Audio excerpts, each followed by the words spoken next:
راجہ صاحب، آپ نے گیتا موہن کی بھی گفتگو سنی. آپ کا کیا خیال ہے کہ موجودہ ماحول میں، اس صورتحال میں، جبکہ پاکستان کافی اندرونی اور بیرونی مسائل کا شکار ہے، تو ایس سی او کا کامیابی کے ساتھ انعقاد حکومت کی کامیابی ہے یا نہیں ہے؟ دیکھیں، ٹھیک ہے، ایک ریجنل کانفرنس تھی، پاکستان کی باری تھی، وہ ہو گئی. اس میں کوئی پاکستان کا خصوصی کوئی یہ نہیں تھا کہ اٹریکشن تھی، آنا ہی تھا لوگوں نے. وہ آئے، جیسا کہ گیتا صاحبہ نے کہا کہ جو ایس سی او کا ایک طرح سے آپ کہہ لیجیے ملٹی لیٹرل اسپیکٹ ہے، اس نے ڈومینیٹ کیا، اور جو بائی لیٹرل معاملات تھے ان کو سائڈ پہ رکھا گیا. اور یہ پاکستان اور انڈیا کو جو شامل کیا گیا ایس سی او میں، اس وقت بھی یہی تقاضا تھا کہ بائی لیٹرل معاملات کو آپ سائڈ پہ رکھیں گے. اب اگر آپ نے کشمیر کا ذکر نہیں کرنا، آپ نے جو کچھ ہو رہا ہے 2019 سے، گیتا صاحبہ نے کہا کہ پچھلے دور حکومت میں حالات اچھے نہیں تھے. وہ اس لیے نہیں تھے کہ 2019 میں آپ نے کشمیر کو ایک طرح سے جذب کیا بھارت میں، آرٹیکل 370 کو جو بھارتی کانسٹیٹیوشن کا ہے ریووک کیا. تو ظاہر ہے اس وقت ایک گفتگو ہوئی جو ہونی چاہیے تھی، وہ اصول پر مبنی تھی. اب اگر ہم نے اس اصولی گفتگو کو، اس اصولی موقف کو کہیں سائٹ پہ رکھ دیا ہے اور ہم ایک ملٹی لیٹرل ماحول میں کشمیر کو بھول گئے ہیں، وہ ہمارا مسئلہ نہیں رہا، تو پھر سب اچھا ہے، پھر تو بہت خوشگوار ہی گفتگو ہوگی. ہمارا تو مسئلہ ہی وہ ہے نا، جو کشمیر میں استحصال ہے، اگر ہم نے اس کو نظر انداز کرنا ہے تو پھر تو بہت ہی میٹھی گفتگو ہوگی. تو یہ ہوا ہے اس وقت. جو مجھے نظر آتا ہے، جو ہمارے بنیادی مسائل ہیں، ان پہ کوئی پیش رفت مجھے نظر نہیں آتی. ایک ملٹی لیٹرل ماحول میں ایک فیل گڈ ماحول ہم نے کریٹ کیا، لیکن اس کی دیر پا کیا ہوگی شکل اور کیا اس کے اثرات ہوں گے، یہ ابھی بالکل واضح نہیں ہے. جی، مظہر عباس صاحب، آپ کو کیا لگتا ہے کہ ابھی تو غیر ملکی مہمان اسلام آباد میں موجود ہیں، لیکن حکومت نے اعلان کر دیا ہے کل سینٹ کا اور قومی اسمبلی کا اجلاس بلایا جا رہا ہے، اور ابھی اس لاہور میں ایک اہم میٹنگ بھی ہو رہی ہے جس میں نواز شریف صاحب ہوسٹ کر رہے ہیں ڈنر، اور مولانا فضل الرحمان بلاول صاحب، پریزیڈنٹ زرداری صاحب، پرائم منسٹر صاحب، سب ادھر پہنچنے والے ہیں. تو آپ کو لگ رہا ہے کہ ایس سی او کا اجلاس جو ہے وہ پیچھے رہ گیا ہے اور کانسٹیٹیوشنل امینڈمنٹ آگے نکل گئی ہے؟ شکریہ حامد، آپ نے میرے دل کی بات کی. میرا خیال ہے گورنمنٹ نے خود ہی ایس سی او کانفرنس کو انڈرمائن کر دیا. کیا ضرورت تھی کل اجلاس، آج اس ڈنر کی؟ کیا ضرورت تھی کہ کل سینٹ کا آپ اجلاس بلائیں؟ کم سے کم مہمانوں کو تو رخصت کر لیں. پہلے چین کے وزیر اعظم ادھر موجود ہیں 4 دن کے لیے. آج وزیر اعظم اسلام آباد میں ساری ایکٹیویٹیز ہیں، اور اب سنا ہے کہ وزیر اعظم بھی اس ڈنر پہ جا رہے ہیں. مطلب ایسی کون سی قیامت آ جائے گی اگر 3-4 دن کے لیے اجلاس ملتوی ہو جائے، اب چلے جائیں؟ تو ایس سی او کا امپیکٹ تو بنائیں، کم سے کم پاکستان کی پولیٹیکل لیڈرشپ کو امپیکٹ بنانا چاہیے اس کا. یہ بہت بڑی کانفرنس تھی، اس کا کریڈٹ حکومت سے زیادہ خود پاکستان کو جاتا ہے کریڈٹ، کہ پاکستان یہاں میزبان رہا، خوش اسلوبی سے چیزیں ہوئی ہیں. ٹھیک ہے، آپ پاکستان انڈیا ہمیشہ جب اس طرح کی کانفرنس میں انڈیا اور پاکستان ایک دوسرے کے آمنے سامنے ہوتے ہیں تو بعض اوقات چیزیں ہمارے پرسپیکٹو سے اور ان کے بھی پرسپیکٹو سے یہ خبر زیادہ امپورٹنٹ ہوتی ہے. اور شاید اسی کی وجہ سے سارک بھی ڈیمیج ہوئی، کہ سارک کے جو مقاصد تھے وہ ہم حاصل نہیں کر سکے، اس لیے کہ جب بھی سارک کانفرنس ہوتی تھی تو پاکستان انڈیا ریلیشن شپ جو ہے ہمیشہ جو ہے ڈومینیٹ کر جاتی تھی، اور ایس سی او یا سارک کے جو ادر ایشوز ہیں وہ بالکل سائڈ لائن ہوتے تھے. ابھی بھی اچھی بات ہے کہ انڈیا کے وزیر خارجہ ادھر آئے ہیں، لیکن ظاہر ہے نہ کوئی برف پگھلی ہے، نہ کچھ بہت چیزیں ہوئی ہیں، لیکن آنا ان کا اور پھر گفتگو ہوئی کس حوالے سے کتنی ہوئی، ابھی چیزیں سامنے آئیں گی، یا اس کے بعد کیا چیزیں آگے بڑھتی ہیں.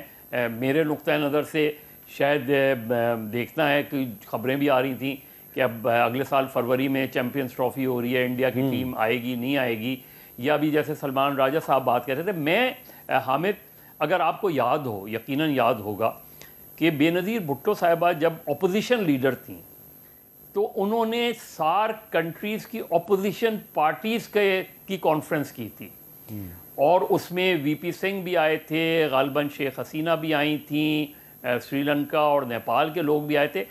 ہو یہ رہا ہے کہ پاکستان انڈیا کی سیاسی جماعتیں ایک دوسرے سے گفتگو نہیں کر رہی. ہم صرف حکومت کی سطح پہ دیکھ لیتے ہیں، ٹریک 2 دیکھ لیتے ہیں. کیا B J P, Muslim league, P T I, یہاں کی سیاسی جماعتیں اور وہاں کی سیاسی جماعتیں مل کر گفتگو نہیں کر سکتی؟ چلیں، یہ بھی ایک تاکہ اس کا امپیکٹ اچھی تجویز ہے آپ کی، لیکن برسٹر عقیل ملک صاحب، یہ جو مظہر عباس صاحب کہہ رہے ہیں کہ آج کیا ضرورت تھی کہ آج ہی ڈنر لاہور میں رکھ لیا ہے اور ابھی مہمان جو ہیں وہ سارے جو ہیں وہ گئے نہیں ہیں اور کل پارلیمنٹ کا اجلاس بھی بلا لیا، اتنی جلدی کیا ہے؟ دیکھیں میر صاحب، ڈنر تو کبھی بھی رکھا جا سکتا ہے، کوئی ایسی بات نہیں ہے. ایک ڈنر رکھ لیا اور کل لنچ بھی ہوا. لنچ پہ تو اعتراض نہیں اٹھایا مظہر صاحب نے، لیکن ڈنر پہ بڑے اعتراض اٹھ رہے ہیں.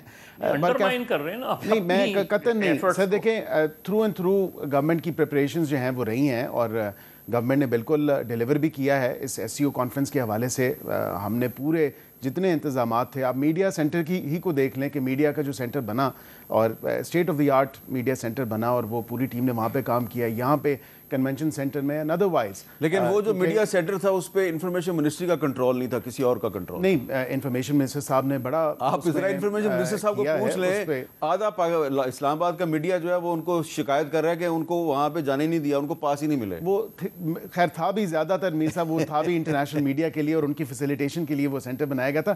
جہاں تک ڈنر کی بات کی، دیکھیں جو سیشن بلانے کی بات ہے، میں آپ سے بھی شیئر بھی کر دیتا ہوں. ہمارا ایک ٹینٹیٹیو شیڈیول ہوتا ہے پورے سال کا کہ جو نمبر آف ڈیز آپ نے بزنس کے پورے کرنے ہوتے ہیں، اس پہ آلریڈی لکھا ہے کہ ٹینٹیٹیولی ہم نے 17 تاریخ کو سیشن بلانا ہے.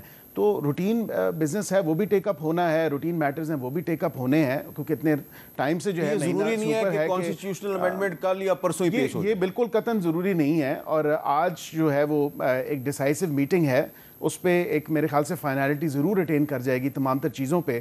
اور خواہ وہ ہم کانسٹیٹیوشن بینچز کی طرف جا رہے ہیں یا کانسٹیٹیوشن کورٹ کی طرف جا رہے ہیں، یا انڈرسٹینڈنگ یا براڈر جو ایک کنسنسس ہے وہ کس چیز پہ ڈیولپ ہوا ہے مولانا صاحب کے ساتھ بھی اور پیپلز پارٹی کے ساتھ بھی، دیگر اتحادیوں کے ساتھ بھی اور ہمارے ساتھ بھی. ہم تو بلکہ یہ بھی کیونکہ پی ٹی آئی کے دوست بھی یہاں پہ آپ کے سلمان اکرم راجہ صاحب بھی ہیں، خود ماشاءاللہ یہ بڑے رینون لائر ہیں. یہ ان سے بھی میں تو گزارش کروں گا کہ یہ بتا دیں کہ ان کی طرف سے کیا تجویز آئی ہیں ابھی تک، کیونکہ تجویز تو کوئی بھی نہیں آئی. اچھا، عامر ڈوگر صاحب جو ہے نا، انہوں نے آج ریکویسٹ کی تھی، جو آج میٹنگ تھی اس حوالے سے، کہ ایک دن اور دیا جائے اور وہ کل اپنی تجاویز پیش کریں گے. تو سلمان صاحب یہ بتائیے کہ کیا آپ کی پارٹی نے جو 26 کانسٹیٹیوشنل امینڈمنٹ کے لیے اپنا پیپر تیار کیا، کیونکہ آپ کا کوئی پیپر ابھی تک ہمارے سامنے نہیں آیا؟ نہیں، دیکھیں ہم تو اس اسمبلی کا استحقاق نہیں مانتے کہ یہ آئینی ترمیم کرے. آئینی ترمیم کے لیے ایک بہت قابل اعتبار اسمبلی کا وجود ضروری ہے. لیکن ہم نے اس پروسیس میں مولانا فضل الرحمان صاحب اور جے یو آئی کے ساتھ ضرور انگیج کیا ہے. دیگر جو جماعتیں ہیں، ہماری جو الائنس ہے آئین کے تحفظ کے لیے، ان سے ہم نے گفتگو کی ہے. تو ہمارا جو موقف ہے وہ ان سب کو معلوم ہے اور میں سمجھتا ہوں کہ کسی حد تک وہ موقف جو ہے سامنے آ گیا ہے. اور اس وقت غالباً ہم ایک بڑی برائی سے ہمارے موقف کی وجہ سے بچ جائیں گے، اور جو مولانا صاحب نے عزم دکھایا ہے اس وجہ سے ہم شاید آئین میں اتنی بڑی بربادی نہ ہو جو ان کا ارادہ تھا. اچھا سلمان صاحب، میں ذرا تھوڑا سا اس کو وضاحت سے آپ سے پوچھنا چاہتا ہوں کہ یہ جو آپ کہہ رہے ہیں کہ اتنی بربادی نہ ہو، تو کیا اس کا مطلب یہ ہے کہ آپ اور مولانا صاحب جو ہیں دونوں کا یہ خیال ہے کہ ایک نئی آئینی عدالت کی بجائے ایک آئینی بینچ بننا چاہیے، اور مولانا صاحب جو ہیں وہ راضی کر لیں گے پیپلز پارٹی اور مسلم لیگ نون کو کہ آئینی بینچ پہ آپ بھی مان جائیں؟ جی دیکھیں، آئینی بینچ جو ہے اصولی طور پہ کوئی اس حوالے سے اعتراض نہیں ہے. اور یہ تو بہت سالوں سے ہماری جو بار ایسوسیشنز ہیں، پاکستان بار کاؤنسل ہے، ان کا یہ ایک موقف رہا ہے کہ جیسے انڈیا میں ایک آئینی بینچ بنایا گیا تقریباً 9 سال قبل، تو یہاں بھی ہو تو کوئی مذائقے کی بات نہیں ہے. لیکن اس بینچ میں تعیناتی کیسے ہوگی؟ ظاہر ہے جو سپریم کورٹ کے اس وقت جج صاحبان ہیں، انہی میں سے سینئر جج صاحبان کو وہاں جانا ہوگا. اگر اس میں کوئی گڑبڑ کی جاتی ہے، یہ کوشش کی جاتی ہے کہ کسی مخصوص جج کو اس آئینی بینچ سے باہر رکھا جائے، بالخصوص منصور علی شاہ صاحب یا دیگر جو سینئر جج صاحبان ہیں، تو پھر بات ٹھیک نہیں ہوگی. تو اس وقت وہ جزیات ہمارے سامنے نہیں ہیں. جو جے یو آئی کا ڈرافٹ ہے وہ بالکل ٹھیک ہے. اس نے یہی کہا ہے کہ جو 5 سینئر موسٹ جج ہیں وہ آئینی بینچ کا حصہ بن جائیں. اس پہ اصولی طور پہ بطور وکیل قانون کے طالب علم مجھے کوئی اعتراض نہیں ہے. یہ پارٹی موقف نہیں ہے. پارٹی موقف یہ ہے کہ ہم ان کے استحقاق کو تسلیم نہیں کرتے، اس پارلیمان کے استحقاق کو تسلیم نہیں کرتے، لیکن گفتگو ہم ضرور اپنے اتحادیوں کے ساتھ کرتے رہیں اور کرتے رہیں گے. مظہر صاحب آپ کو کیا لگ رہا ہے کہ یہ 26ویں آئینی ترمیم کے مسئلے پہ مولانا فضل الرحمان صاحب اور تحریک انصاف کے راستے جدا تو نہیں ہو جائیں گے، یا یہ پہلے سے ان کا رشتہ مزید مضبوط ہو جائے گا؟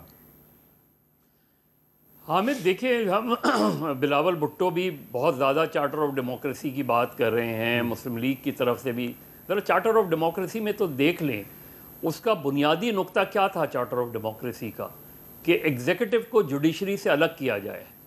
اب کیا 26ویں آئینی ترمیم میں آپ ایگزیکٹو کو دوبارہ امپاورڈ نہیں کر رہے؟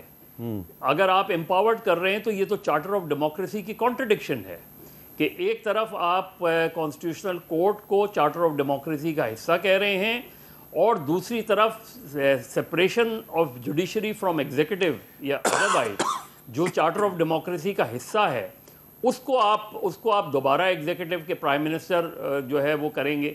یہ میرا خیال ہے یہ بڑی بیسک کانٹرڈکشن ہے۔ میرا تو بہت پہلے سے یہ موقف ہے کہ چارٹر آف ڈیموکریسی ان ٹوٹو 73 کے کانسٹیٹیوشن کے بعد سب سے خوبصورت ڈاکومنٹ ہے، تو آپ چارٹر آف ڈیموکریسی کو کمپلیٹلی کیوں نہیں آپ ساری سیاسی جماعتوں سے شیئر کریں اور چارٹر آف ڈیموکریسی کو انفورس کریں؟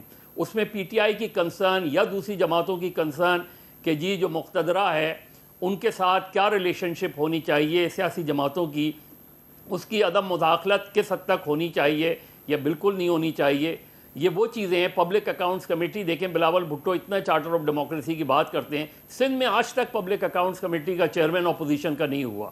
کیوں نہیں ہوا جبکہ کلیئرلی لکھا ہوا ہے؟